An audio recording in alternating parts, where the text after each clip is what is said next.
Assalamualaikum warahmatullahi wabarakatuh. Segala puji bagi Allah Subhanahu wa taala, Tuhan semesta alam yang telah memberikan kita nikmat iman, Islam dan kesehatan sehingga kita dapat berkumpul dalam kesempatan yang penuh berkah ini. Salat serta salam senantiasa tercurahkan kepada Rasulullah Muhammad SAW beserta keluarga, sahabat dan seluruh umatnya yang setia mengikuti ajaran beliau hingga akhir zaman. Hadirin dirahmati Allah, pada kesempatan kali ini izinkan saya menyampaikan kultum dengan tema yang sangat penting untuk kita renungkan bersama, yaitu Ghazwul Fikr atau yang sering kita kenal sebagai perang pemikiran.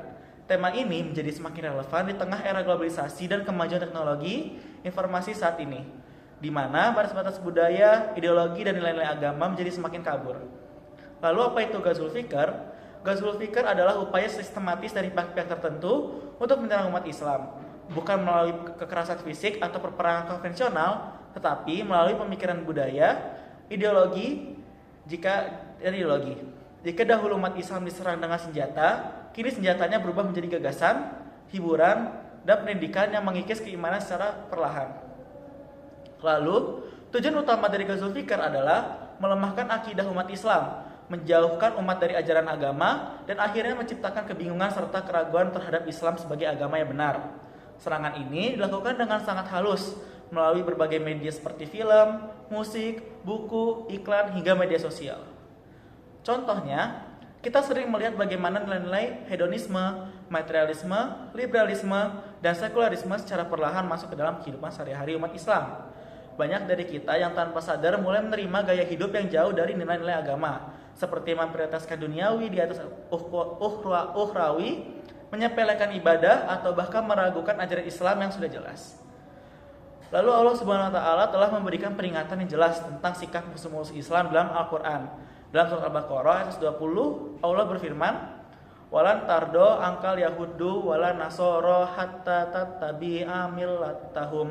Qul inna hudallahi huwal huda wala innit taba'ta ahwa'ahum ba'dal lazi ja'aka minal ilmi malaka minallahi miwaliyu wala nasir."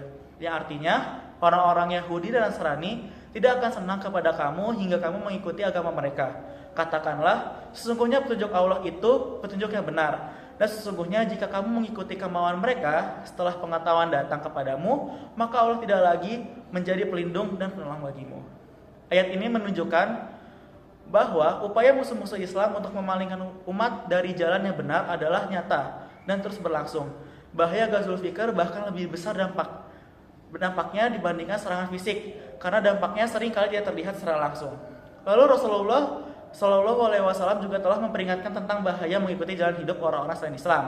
Seperti dalam hadisnya, yaitu, "Sungguh kalian akan mengikuti sunnah jalan hidupku, orang-orang sebelum kalian, sejengkal demi sejengkal, sehasta demi sehasta, hingga seandainya jika mereka masuk ke lubang biawak sekalipun, niscaya kalian akan mengikutinya." Lalu para sahabat bertanya, apakah mereka orang-orang Yahudi dan Nasrani? Beliau menjawab, siapa lagi kalau bukan mereka? Hadis riwayat Bukhari dan Muslim. Hadis ini menunjukkan bahwa salah satu ancaman besar dalam umat Islam adalah keinginan untuk meniru gaya hidup dan pemikiran orang-orang yang tidak beriman, sehingga mengabaikan nilai-nilai Islam itu sendiri. Hadirin dirahmati Allah, perang pemikiran ini bukan hanya dilakukan oleh individu atau kelompok kecil, tetapi juga didukung oleh kekuatan besar melalui media massa, pendidikan formal, gaya hidup yang disebarkan secara global. Kita perlu menyadari bahwa Ghazwul Fikr ini bertujuan untuk menghancurkan fondasi keimanan umat Islam dengan cara yang lembut tetapi mematikan. Lalu, bagaimana cara menghadapi Ghazwul Fikr? Pertama-tama adalah kita harus memperkuat akidah dan keimanan. Kita harus kembali kepada Al-Quran dan Sunnah sebagai pedoman utama dalam kehidupan. Seperti yang dituangkan dalam firman Allah pada surat An-Nisa ayat 59, yang artinya, hai orang-orang yang beriman, taatilah Allah dan taatilah Rasulnya, dan ulil amri di antara kamu. Kemudian jika kamu berlainan pendapat tentang sesuatu, maka kembalikanlah ia kepada Allah, Al-Quran dan Rasul Sunnahnya. Jika kamu benar-benar beriman kepada Allah di hari kemudian, yang demikian itu lebih utama bagimu dan lebih baik akibatnya. Lalu yang kedua adalah kita harus meningkatkan pendidikan Islam. Pendidikan Islam adalah kunci untuk melahirkan generasi yang cerdas dan berakhlak mulia. Rasulullah SAW bersabda, barang siapa yang dikehendaki kebaikan oleh Allah, maka dia akan memahamkannya dalam urusan agama. Hadis riwayat Bukhari dan Muslim. Lalu yang ketiga adalah kita harus menyaring informasi dan budaya asing. Walaupun tidak semua yang datang dari luar itu buruk, tetapi kita harus menyaringnya dengan nilai Islam. Nabi juga bersabda, yaitu yang halal itu jelas dan yang haram itu jelas. Dan di antara keduanya terdapat perkara syubhat atau yang samar-samar, yang tidak diketahui oleh banyak orang. Maka barang siapa yang menjauhi syubhat, ia telah membersihkan agama dan kehormatannya. Hadis riwayat Bukhari dan Muslim.